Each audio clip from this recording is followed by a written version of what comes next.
नमस्कार। हमारे इस खास मुलाकात में आपका स्वागत है। मैं हूं अमन कुमार। हमारे आपके और लगभग हर देशवासी के जीवन से जुड़ा हुआ है रेल। और आपको जानकर खुशी होगी कि आज से मतलब 16 अप्रैल को ही पहली बार रेल यात्रा की भारत में शुरुआत हुई थी। अभी तक रेलवे कहाँ तक चली है, कितना चली है और आगे विकास की क्या रफ्तार है, इन तमाम मसलों पे आज बात करने के लिए हमारे साथ एक खास मेहमान है। हम उनका परिचय करवाते हैं। हमारे साथ हैं श्री प्रदीप गुप्ता जी, डीआरएम है ये रांची जोन के। हम उनका स्वागत करते हैं। गुप्ता साहब, आपका स्वागत है और बहुत बहुत बधाई हो। आज रेलवे दिवस है, 16 अप्रैल है। और हम चर्चा की शुरुआत इससे करते हैं कि जब भी रेलवे की बात आती है तो झारखंड, खासतौर पे आप जिस क्षेत्र के डीआरएम हैं उस क्षेत्र की बात होती है कि यहाँ से बहुत रेवेन्यू जाता है, बहुत ढुलाई में और तमाम चीज़ों। लेकिन यात्री सुविधा की क्या स्थिति है, इसके बारे में हम जानना चाहेंगे। रेलवे में पहले, जैसा आप सही कह रहे हैं, कुछ समय पहले तक, आज से 15-20 साल पहले तक माल ढुलाई की तरफ ज़्यादा ध्यान था। लेकिन आज की तारीख में और पिछले 10 सालों में, 10 से 12 सालों में पैसेंजर सुविधाओं को भी इक्वल क्या ज़्यादा तरजीह दी गई है। और माल ढुलाई एक अलग एस्पेक्ट है, लेकिन पैसेंजर सेटिस्फेक्शन हम लोगों के लिए एक प्राइम एरिया है जिसकी तरफ हम रेगुलरली काम करते हैं। और पैसेंजर सुविधाओं को बढ़ाने के लिए हम निरंतर प्रयास करते हैं, नए नए वर्क्स सैंक्शन करते हैं और इम्प्लीमेंट करते हैं। ये अनुभव आपने भी पिछले सालों में देखा होगा कि हम लोगों ने नई नई सुविधाएं प्रदान की हैं। सेफ्टी, सुरक्षा और संरक्षा दोनों की तरफ से ही पैसेंजर सुविधाओं में बढ़ोतरी हुई है। और लोगों को कंफर्टेबल जर्नी देने के लिए और एक अच्छा एक्सपीरियंस देने के लिए हम लोग निरंतर प्रयत्न कर रहे हैं। जी, एक सर, क्योंकि कोविड का जो दौर है वो थोड़ा उसकी जो 3 फेज़ के बाद जो अब जो है यात्री जो ट्रेनें हैं वो ज़्यादा संख्या में चलाई जाने लगी हैं। लोग भी अब यात्रा ज़्यादा कर रहे हैं क्योंकि कोई ज़िंदगी तो रुक नहीं सकती, कोई भी बीमारी, कोई भी चीज़ ज़िंदगी को रोक नहीं सकती। तो सर, ऐसी स्थिति में रेलवे की जिम्मेवारी बढ़ गई है, तो उसको लेके क्या व्यवस्था की गई है कि जो यात्री इतनी संख्या में रेलवे से यात्रा कर रहे हैं तो उनकी सुरक्षा को लेके क्या प्लान किया गया है? जैसे आपको पता होगा कि हम लोगों ने पिछले 2 साल में ज़िंदगी लगभग थम सी गई थी पूरा सभी क्षेत्रों में। रेलवे में ही नहीं थम, रेलवे तो फिर भी माल ढुलाई पूरा कर रही थी, लेकिन ट्रेन की संख्या, पैसेंजर ट्रेन की संख्या हम लोगों के यहाँ काफ़ी कम हो गई थी। लेकिन जैसे जैसे कोविड ख़त्म हुआ है और अभी तो हमारे पास रांची डिवीज़न में जितनी ट्रेन ओरिजिनेट होती थी प्री कोविड पीरियड में, लगभग सभी ट्रेन अभी चालू हो गई हैं जी। अभी बेडरोल्स भी, रांची डिवीज़न एक ऐसा डिवीज़न है जहां जितनी ट्रेन ओरिजिनेट होती हैं उसमें सभी ट्रेनों में बेडरोल की सुविधा उपलब्ध करा दी गई है। और जो कर्टेंस वगैरह थे, जो यात्रियों को सबसे डिफ़िकल्टी होती है, रात में लाइटिंग आ रही है, दिन में सूरज दिख रहा है, वो भी हम लोगों ने सभी जगह प्रोवाइड कर दिया है। तो अभी रेलवे की तरफ से और स्पेशली रांची मंडल की तरफ से ज़िंदगी प्री कोविड एरा में एंट्री कर चुकी है जी। और बाकी सुविधाएं भी हम लोगों ने, जैसे इस प्री कोविड में कोई नुकसान था तो 1-2 फ़ायदे भी ये हुए कि हमें पूरा ज़ीरो बेस बजट से हम लोगों ने अपना टाइम टेबल बनाया, ट्रेनों की गति कहाँ बढ़ सकती है, कहाँ सुविधाएं हम बढ़ा सकते हैं। और इस पीरियड में हमने जो टोटल हमारी 23 पेयर चलती थी उसमें से 14 पेयर हमने LHB कोचेज़ में कन्वर्ट कर दी है, जिसकी वजह से यात्रियों को ज़्यादा सुविधा, ज़्यादा सुरक्षा है, यात्रा भी ज़्यादा सुरक्षित है। बिकॉज ये LHB कोचेज़, जैसे आपको मालूम है कि ये एंटी टेलीस्कोपिक और ICF कोचेज़ से ज़्यादा सुरक्षित हैं कोई भी अनहोनी हो जाने से। इसमें माल और जान की हानि कम से कम होती है। इसके अलावा हम लोग इसमें दूसरा फ़ायदा ये भी रहा है कि हम लोगों ने इसमें बर्थ की संख्या भी बढ़ गई है। पहले जो सेकंड AC कोच में 46 बर्थ थी, अब इसमें 52 बर्थ हैं, तो इससे लोगों की वेटिंग लिस्ट भी कम हो रही है। और जैसा आपने सही कहा कि अभी कोविड जैसे फरवरी मार्च में ख़त्म हुआ, सरकार ने भी अपनी जो पाबंदियाँ थी सब हटा ली है और जनता भी काफ़ी दिनों से थोड़ा जकड़ा हुआ महसूस कर रही थी अपने को। तो एक सैलाब जैसा अभी आ रहा है, गर्मी की छुट्टियां भी हैं अभी, तो उसके लिए हम पूरे तैयार हैं। और एक्स्ट्रा ट्रेनें भी हम चलाते हैं, जैसे अभी होली की छुट्टियों में भी हमने काफ़ी ट्रेन चलाई थी, एक्स्ट्रा कोचेज़ लगाए थे और ट्रेनों का हम विस्तार भी कर रहे हैं। जैसे अभी हमने ये आपकी जसीडी से गाड़ी चलाई है, वास्को डी गामा, जो टूरिस्ट के लिए ही चलाई। ये झारखंड की पहली ट्रेन है जो गोवा को कनेक्ट कर रही है। सिमिलरली साउथ को जाने वाली ट्रेन्स भी अभी 2-3 चला दी हैं हमने। उसके अलावा एक और डिमांड थी हरिद्वार तक कनेक्ट करने की, तो एक ट्रेन का प्रपोजल हमने हरिद्वार और देहरादून तक कनेक्ट करने के लिए ऑलरेडी भेजा है, जो रेल मंत्रालय के कमेटी के सामने प्रस्तुत है, जैसा भी डिसीजन होगा। क्योंकि रेलवे किसी एक डिवीजन से नहीं चलती है, उसको 3 या 4 जोन और कम से कम 10-12 डिवीजन से कोई गाड़ी निकलती है, तब जाके अपने गंतव्य स्थान पे पहुंचती है। जी। तो ये डिसीजन अभी मंत्रालय से आएगा तो और सुविधाएं भी मिलेंगी।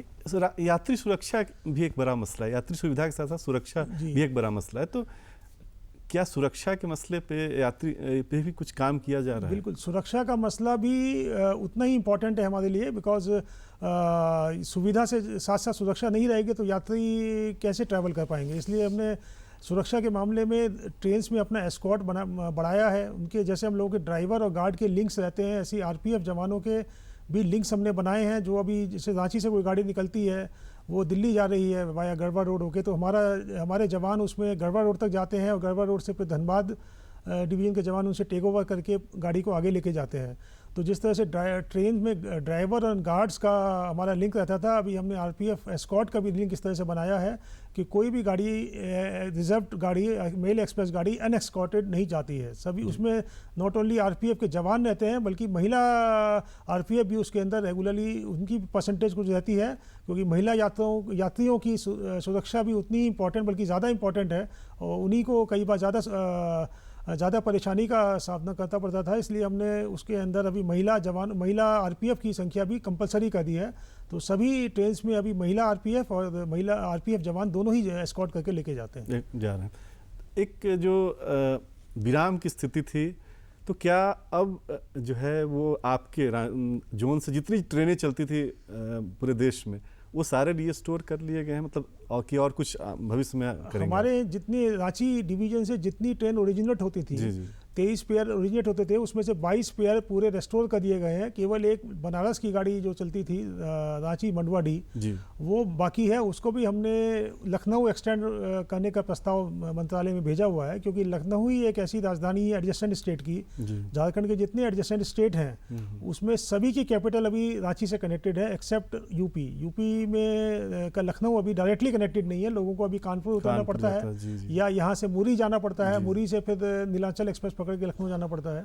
तो उस जो एक ट्रेन बची हुई थी हमारी स्टार्ट होने के लिए, वो जल्दी ही स्टार्ट होनी चाहिए। हमने उसको लखनऊ का एक्सटेंड करने का प्रस्ताव भेजा है। मतलब तो आने वाले समय में उसको वो भी स्टार्ट मतलब आपकी सारी ट्रेनें जितनी यहाँ से चलती थी वो चलने लगी है। सर, एक बड़ा सवाल आता है जब भी आप यहाँ से दक्षिण पूर्व रेलवे से यात्रा करते हैं, खासतौर पर रांची से, तो कई बार हम लोग भी जब एज ए यात्री या जो दूसरे लोग भी वो शिकायत करते हैं कि हमारे यहाँ की जो बोगियाँ होती मतलब जो होती है वो काफ़ी पुरानी होती। दूसरे जगह लोग आरोप लगाते हैं कि दूसरे जगह से जो मतलब रिटायर्ड कर दिया जाता है उसको यहाँ सेवा में रख लिया जाता है। आपकी बात जैसे मैंने कहा पिछले 8-10 साल पहले तक बिल्कुल सही थी शायद, क्योंकि मैं तो जैसे आप साउथ ईस्टर्न रेलवे की बात कर रहे हैं, मैं साउथ ईस्टर्न रेलवे मेरी कर्म भूमि रही है। मतलब साउथ ईस्टर्न का जो अनडिवाइडेड पोर्शन था, तो ये बात बिल्कुल सही है। जब उस समय राजधानी चलती थी तो बॉम्बे या कलकत्ता की राजधानी में से जो कोच आए वो लगा के रांची की बिलासपुर की राजधानी चला दी। लेकिन आज की तारीख में ऐसा बिल्कुल नहीं है। अभी हमारी जितनी कोचेज़ हैं वो एकदम नई कोचेज़ हमको मिलती हैं, और जितनी भी गाड़ियां हैं सब में LHB कोचेज़ जो लगाई गई हैं वो कहीं से रिलीज़ होके नहीं आई हैं। जैसे मैंने 23 में से 14 पेयर हमारी LHB कोचेज़ अभी चल रही हैं। वो और 14 पेयर के अंदर सभी में नई LHB कोचेज़ हमारी लगाई गई हैं, कोई भी सेकंड हैंड कोच उसमें नहीं है। नंबर 1। नंबर 2, जो बाकी 9 पेयर बची हैं उसके अंदर भी अभी अगले 1 साल में हमारा प्लान है मैक्सिमम को हम कन्वर्ट कर देंगे LHB कोचेज़ में। तो जिससे ये परेशानी या जिससे ये इमेज जो है, नेचुरली कोई इमेज बनती है तो उसको हटने में धीरे धीरे समय लगता है। खराब इमेज जल्दी बन जाती है, उसको अच्छा करने में ज़्यादा लगता है। हालांकि काम हमने कर लिया है, लेकिन इमेज अपने आप पब्लिक को धीरे धीरे ठीक हो। झारखंड के लोगों की शिकायत है कि हम तो ऐसे भी बहुत मतलब पिछड़े इलाके के हैं और हमको ट्रेन भी आप दे रहे हैं तो पुरानी बोगियां दे रहे हैं। नहीं, बिल्कुल ऐसा नहीं है, क्योंकि अभी जो भारत सरकार की पॉलिसी है उसमें कहीं भी ये नहीं है कि किसी क्षेत्र को हम बढ़ावा देंगे या किसी को भेदभाव करेंगे। सभी क्षेत्र को समान रूप से मिलेगा, बल्कि जैसे हमारी पॉलिसी रही है पॉजिटिव डिस्क्रिमिनेशन की, तो जो क्षेत्र पीछे रहे हैं उनको एक्स्ट्रा हमारे मंत्रालय की तरफ से सुविधा दी जा रही है, जिससे जो एक धारणा है कि ये क्षेत्र आगे निकल गया, हम पीछे रह गए, वो धारणा जल्दी ही खत्म हो जाएगी। चलिए, तो बहुत अच्छी बात आपने बताया। सर, क्योंकि प्रधानमंत्री जी का स्वच्छता पे बड़ा जोर है जी। और ट्रेन में भी जो है क्या स्थिति है वहाँ उसकी बोगियों के साफ सफाई को लेके या जो आप बेड रोल देते हैं उसको लेके, मतलब स्वच्छता को लेके रेलवे क्या प्रयास कर रहा है? जैसे मैं रांची मंडल का प्रतिनिधित्व करता जी, हूँ, तो जी। रांची मंडल की तरफ से तो मैं बताऊंगा कि हमारे यहाँ हतिया में हमारा कोचिंग डिपो है। जी। हतिया और रांची में हम लोगों ने लॉन्ड्रीज लगाई हैं जो बेड रोल को साफ़ करती हैं। अगर आप कंपेयर करेंगे किसी दूसरे, तो आई कैन गारंटी कि रांची मंडल से जो ट्रेनें ओरिजिनेट हो रही हैं, जिसकी प्राइमरी मेंटेनेंस रांची डिवीज़न के पास है, उनके बेड रोल्स वगैरह की क्वालिटी सबसे अच्छी जो पूरे भारत में अगर आप उसकी तुलना करेंगे तो सबसे अच्छी पाई जाएगी। इसका प्रमाण ये है कि हमारी राजधानी एक चलती है जो बोकारो होके जाती है, जिसका ISO सर्टिफिकेशन एक इंडिपेंडेंट एजेंसी ने दिया है। तो हमारी राजधानी को ISO सर्टिफिकेशन मिला है, जो साउथ ईस्टर्न रेलवे की पहली ट्रेन है जिसको ये मिला है। उसके अलावा रांची और हतिया स्टेशन दोनों को ही सेंट्रल पोल्यूशन कंट्रोल बोर्ड ने 5 स्टार रेटिंग दी है, जो सभी मापदंडों को देखते हुए, साफ सफाई को देखते हुए ही दी जाती है। और central pollution control board railway के अधीन में नहीं है, वो एक इंडिपेंडेंट बॉडी है, जैसे ISO एक इंडिपेंडेंट बॉडी है। तो दो मानक संस्थाओं ने हमें 5 स्टार रेटिंग दी है और सर्टिफिकेट दिए हैं, जो इस बात का प्रमाण है कि हम लोग स्वच्छता की तरफ से किसी भी तरह की ढिलाई नहीं कर रहे हैं। ठोस कचरा प्रबंधन भी आप की व्यवस्था भी है यहाँ पे आपके? किसकी जी? मतलब जो आपका जो कचरा निकलता है हाँ, ट्रेन में, कचरा उनका प्रबंधन? उसका प्रबंधन भी है। हम लोगों ने सूखा कचरा और गीला कचरा का अलग सेग्रीगेशन करते हैं, उस तरह से उसका डिस्पोजल करते हैं। उसके अलावा हमने हतिया स्टेशन में और रांची स्टेशन में दोनों में ही एफ्लुएंट ट्रीटमेंट प्लांट लगाए हैं। जो पानी यहाँ से कोच की सफाई से या वॉशिंग से निकलता है, उसी को रिसाइकिल करके हम उसको यूज़ करते हैं। तो इससे पॉल्यूशन भी हमारा कम होता है, प्लस जो वाटर कंजर्वेशन है उसको भी हम बढ़ावा दे रहे हैं। इसका एक प्रमाण अभी ये है कि हमारी महाप्रबंधक महोदया ने अभी 25 मार्च को ही एक ऑटोमेटिक कोच वॉशिंग प्लांट इनोग्रेट किया हतिया में, जिससे अब हम 24 कोच की एक गाड़ी को 8 से 10 मिनट के अंदर अच्छे से धुलाई कर पाएंगे। और उसमें मैनुअल धुलाई की अपेक्षा में लगभग 94% वाटर सेविंग होगी। 80% वाटर तो डायरेक्टली सेविंग होगी, उसमें पानी कम लगेगा। 1000 लीटर के अगेंस्ट में 200 लीटर लगेगा। जो 200 लीटर लगेगा भी, उसको भी रिसाइकिल करके हम यूज़ करेंगे तो इफेक्टिवली उसमें से 50 लीटर ही पानी उसमें फाइनली कंज्यूम होगा। जी सर, एक क्योंकि आज रेलवे दिवस पे हम ये कार्यक्रम कर रहे हैं, तो इस साल का जो रेल बजट आया था, अगर आपको याद हो, आपके जहन में हो अगर, तो इस रेल मंडल के लिए क्या खास था? कुछ अगर हमारे दर्शकों को आप बता सकें तो।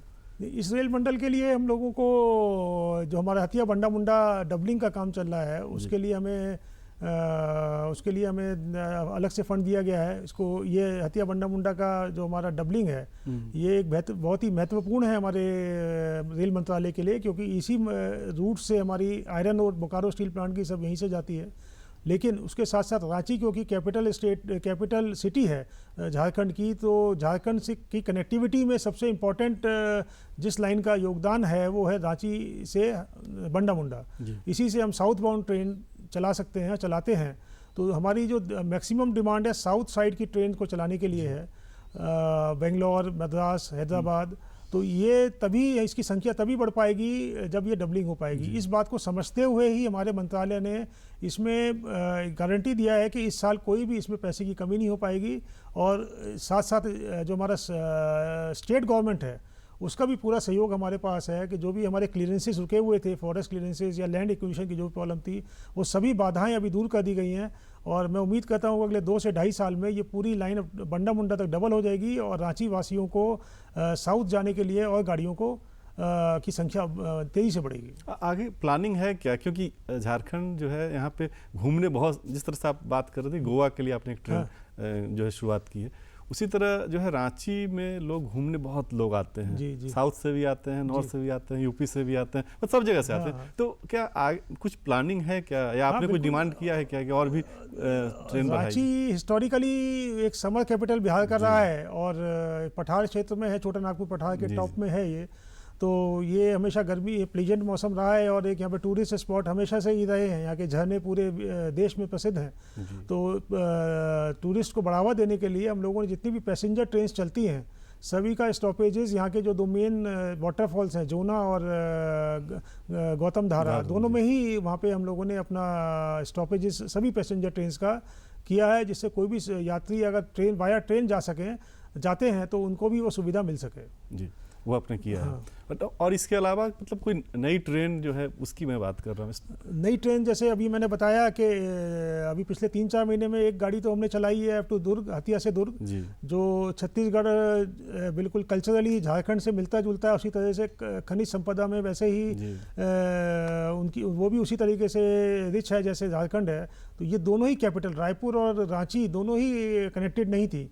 तो अभी एक पॉपुलर गाड़ी चली है हथिया से दुर्ग।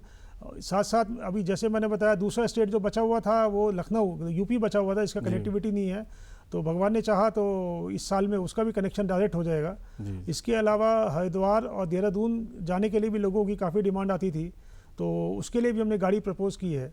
और ये सब चीज़ हमने ध्यान में रखते हुए किया है कि जो तोरी लाइन हमारी रांची से तोरी लाइन 2018 में हमारी कंप्लीट हुई थी, लेकिन अभी तक वो अंडर यूटिलाइज थी। सब गाड़ियाँ घूम के जाती थी मुरी बरकाकाना होके, तो उसकी वजह से यात्रियों को समय भी ज़्यादा लगता था और ये एक नेशनल असेट भी वेस्ट हो रहा था।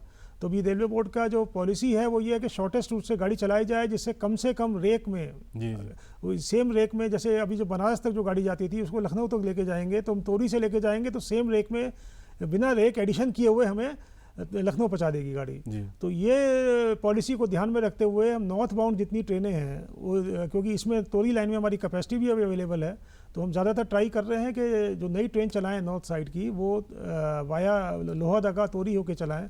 और लोहरदगा के जितने भी जनता है उनका भी डिमांड रहता है, क्योंकि लोहरदगा एक ऐसे स्टेशन है जो गुमला और लातेहार डिस्ट्रिक्ट का नियरेस्ट स्टेशन है।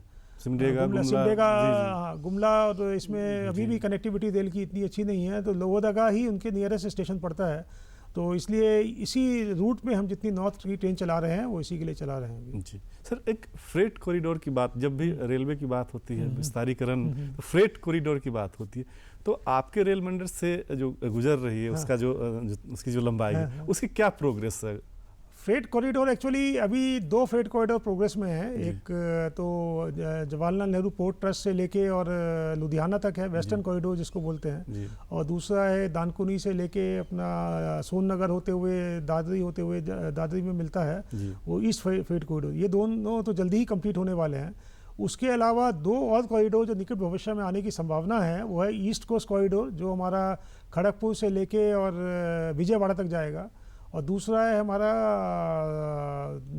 ईस्ट वेस्ट कॉरिडोर जो खड़गपुर से दानकुनी खड़गपुर होते हुए भुसावल तक जाएगा। तो ये अभी इनकी डीपीआर बन रही है और जल्दी ही कैबिनेट कमेटी को पुटअप किया जाएगा फंडिंग वगैरह के लिए। बल्कि जो विदेशी एजेंसीज हैं जायका वगैरह इसमें काफ़ी उत्साहित हैं इसको फंड करने के लिए, क्योंकि ये दोनों कॉरिडोर ऐसे हैं जो बिल्कुल मिनरल रिच बेल्ट से जाते हैं और सबसे ज़्यादा लोडिंग इन्हीं कॉरिडोर से अपेक्षित है। तो इसमें फंडिंग की जहाँ तक प्रॉब्लम नहीं होनी चाहिए। लेकिन जहाँ तक आपका क्वेश्चन है, ये कॉरिडोर दोनों आएंगे पक्का 2-2.5 साल में जरूर डिक्लेयर होंगे और आएंगे। लेकिन जहाँ तक अपने रांची डिवीजन से पास होगा कि नहीं, इसकी थोड़ा डाउट है, क्योंकि रांची डिवीजन जो है इससे थोड़ा इसका जो अलाइनमेंट फाइनल हो रहा है रांची डिवीजन से पास नहीं हो रहा है। अच्छा। तो वो सी के हल्की चक्रधरपुर डिवीजन से पास होगा, वो तो झारखंड से ही पास होगा। झारखंड को फिर भी ट्रैफिक से राहत तो मिलेगी नहीं, ट्रैफिक से राहत मिलेगी। जो पब्लिक की डिमांड है अल्टीमेटली, जो हमारे प्रधानमंत्री का सपना है कि डिमांड पे टिकट मिलना चाहिए, जो विदेशों में भी होता है। आज 2 महीने पहले भी रिजर्वेशन कराने से आदमी को टिकट नहीं मिलता है, लास्ट मोमेंट तक उसको रहता है मेरी वेटिंग क्लियर होगी या नहीं होगी। तो ये सारी समस्या का समाधान ये है कि हम फ्रीट जो हमारा जो माल ढुलाई का बिजनेस है उसको हम इंडिपेंडेंट कॉरिडोर से चलाएं, जिससे जो हमारे एग्जिस्टिंग जो हमारी नेटवर्क है जो मेन सिटीज़ और टाउन से जा रहा है वो पैसेंजर के लिए फ्री हो सके। अच्छा। और दूसरा बात ये भी है कि ये हमारी लोडिंग बढ़ती जा रही है, लोड बढ़ता जा रहा है, और ये जो पुराना हमारा नेटवर्क है वो अंग्रेज़ों के ज़माने का बना हुआ है, उसकी भी उम्र बढ़ती जा रही है।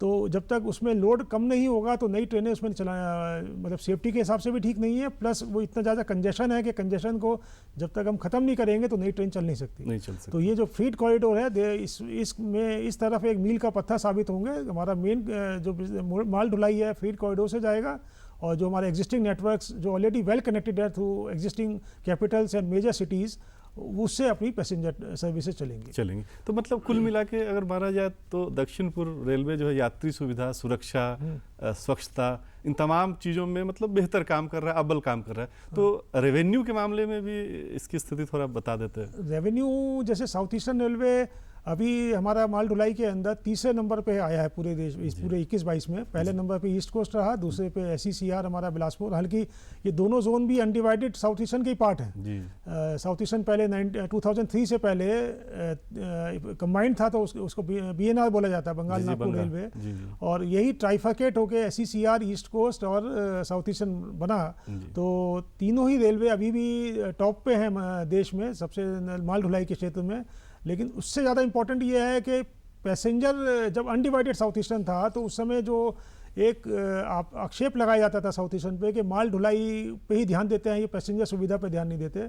तो आज मेरे को कहते हुए गर्व महसूस हो रहा है कि जो तीनों ही रेलवे निकली हैं साउथ ईस्टर्न से, वो माल ढुलाई में ही अग्रणी नहीं है आज की तारीख में, पैसेंजर सुविधाओं में भी बाकी रेलवे से कहीं आगे हैं। जी सर, एक जब हम रेवेन्यू की बात कर रहे थे, एक पिछले 1-2 साल में एक बहुत चर्चा रही कि हम प्लेटफॉर्म टिकट, एक बहुत राष्ट्रीय इशू था।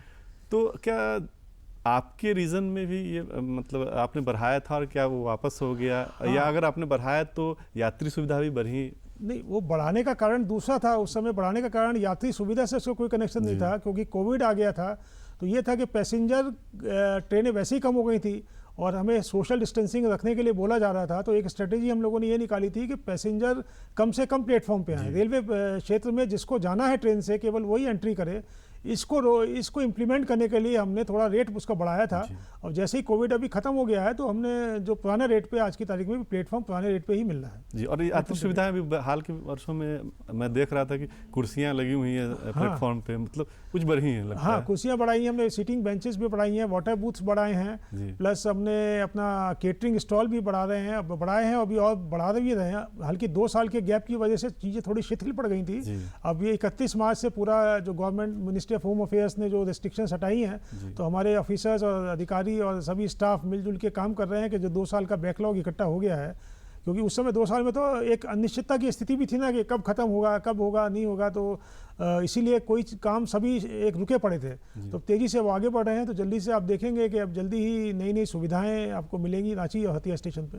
मतलब जो अब पूरा नज़ारा बदला हुआ मिलेगा। जो मॉडल स्टेशन की जो बात होती थी, मॉडल स्टेशन पे भी काम चल रहा है। रांची और हथिया दोनों ही मॉडल स्टेशन के लिए नामित हैं। इनफैक्ट रांची स्टेशन में तो काम भी शुरू हो गया, उसके प्लान वगैरह फाइनल हो रहे हैं और जल्दी ही आपको ग्राउंड वर्क स्टार्ट होता हुआ दिखाई देगा। मैं उम्मीद करता हूँ 3 से 4 साल में जो एक वर्ल्ड क्लास स्टेशन का कंसेप्ट है, यार एक हमारे हर एक भारतीय नागरिक का सपना है कि हमारे स्टेशन भी एयरपोर्ट जैसे चमके दमके। हालांकि सफाई सुथरा तो बड़ी है, लेकिन एक प्लानिंग जो होती है कि सीमलेस एंट्री हो जाए स्टेशन में, सीधा आदमी एस्केलेटर से जाए, सीधा कोई भी ट्रॉली बैग लेके जाए, कहीं कुली वगैरह की ज़रूरत ना पड़े।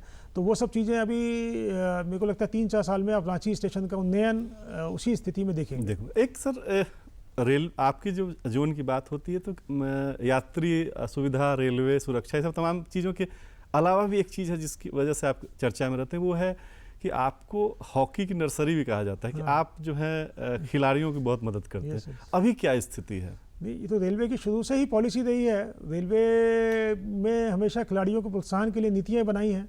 हमने जैसे मेरा सौभाग्य है कि मैं ऐसी डिवीज़न का नेतृत्व करने का मुझे मौका मिला जहाँ पे आज हमारे टीम में, भारतीय टीम में 3 हॉकी खिलाड़ी रिप्रेजेंट कर रही हैं। इनफैक्ट सलीमा टेटे तो अभी जूनियर हॉकी की कप्तान है। उसमें एक संगीता कुमारी हमारी अच्छी प्लेयर हैं जिनको हमने दिया है। इसमें संगीता कुमारी और निकी प्रधान जो ओलंपिक में रिप्रेजेंट करी थी, उनको हम लोगों ने ग्रुप बी ऑफिसर भी बना दिया है। उनकी पदोन्नति करके उनको ग्रुप बी ऑफिसर बनाया है।